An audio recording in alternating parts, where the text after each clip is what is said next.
Early bird catches. Wala na may catch dito. Ayan ako pinakauna. Morning, people of Japan. Charot. And people in the Philippines. Kumusta na yung ano dyan, mga kababayan natin? Nandito ako ngayon guys. Pupunta ako sa isang libreng aral para sa aking nalalapit na exam sa January. Hanap lang to ng kaibigan ko. Tapos sabi niya sali daw kami. Tapos mabuti na lang natanggap ko. And dito papunta ako ngayon. Day off ko talaga today. Aga ako umalis sa bahay. 7:30. Ayan. Lalakad na ako papunta dun sa Yogo Center, Chuvarlo. Ayan. Dito ako ngayon sa Kobe. Ayan. Mamaya pala guys, yung mga classmates ko, iba't ibang lahi. Ang gagaling nila mag-Japanese. Grabe. Mga N2 level. Ako nga yung level ko N3 lang. Pero yung pagsasalita ko N4. Ano? Vietnamese, Myanmar. Dalawa lang kami Pinoy eh. Ay. Oo, dalawa lang kami Pinoy na kasali dun. Yung Vietnamese, Myanmar. Thai, Indonesian. Yun yung mga classmates ko. Tapos syempre, yung papahuli ang Pilipinas. Dalawa kami, nakaibigan ko. Ayan, napunta na rin siya. Pakilala ko siya. Winter na nga kasi yung mga pimples ko lumalabas na.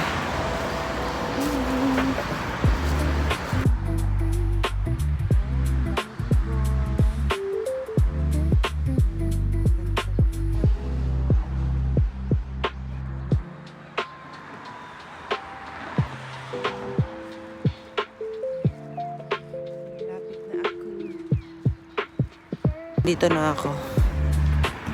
Ayan siya. Diyan ako pupunta. Patayin muna ako. Dito na ako. 9:30. Ako sa loob ng toilet. Gusto ko lang sabihin na dito sa Japan, hindi mo po problemahan kung saan ka tatayo or ihi. Tingnan mo naman sobrang linis ng CR. Automated pa. Ang linis. Libreng tissue. Oh my God. Very clean. Pinakasimpleng CR na to dito ha. Like, may mas maganda pa dito. Ako yung pinakauna. Early bird catches. Wala na may catch dito. Ayan ako pinakauna.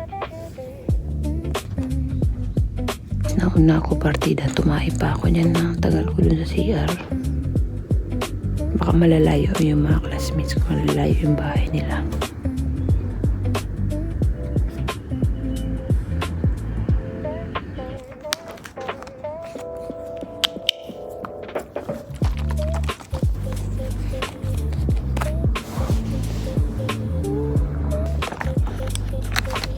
Stress ng lola mo.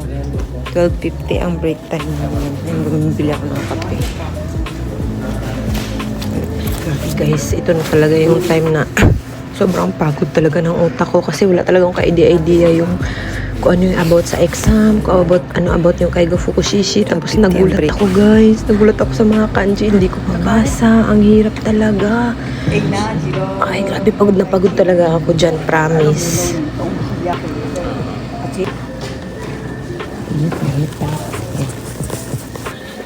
Worth 180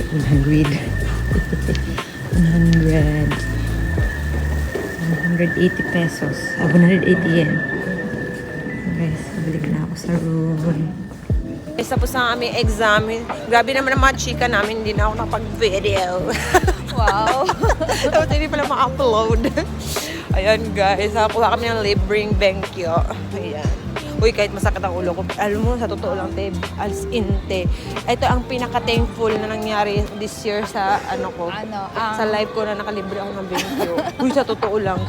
Kahit antok na antok ako, lagi ko iniisip talaga, grateful. Libre to. I mean, libre to, makinig ka. Alam mo yung gano'n na feeling? Kasi, grabe, ang laking tulong niya talaga, te. Libro.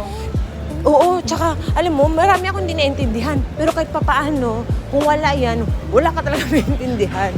Uy, sobrang thank you. Here na, mag-ngompra ng mga Filipino foods. kasi wala na akong pagkain. Yun lang. Bili ako ka ng mga momo. May buko na. Ba't hindi ka kasi pa-plancha? Wala man akong plancha. Ibang-iba na yung buhok mo, no? Kaysa nung bago ka nagpagdikit. I recommend mas iksian mo pa sa sunod. Pili ko bagay sa'yo, te. Try mo lang. Ito naman. Nakapag-try na ako ng gano'n. Lord, nakabahan na nga ako eh. Kasi alam kong wala ako naaaral. Ano lang tayo?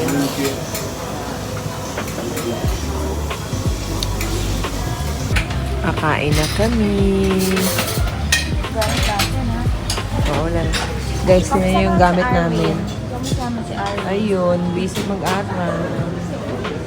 Ayun guys, andyan yung gamit namin sa likod. Dito kami sa Japan. Dito kami sa Japan. Walang kukuha niyan. Ayun sa ating hapunan. Oh, masosyal yung kanya compared sa aking. Ayun ako. Sana all. Tadakimasu.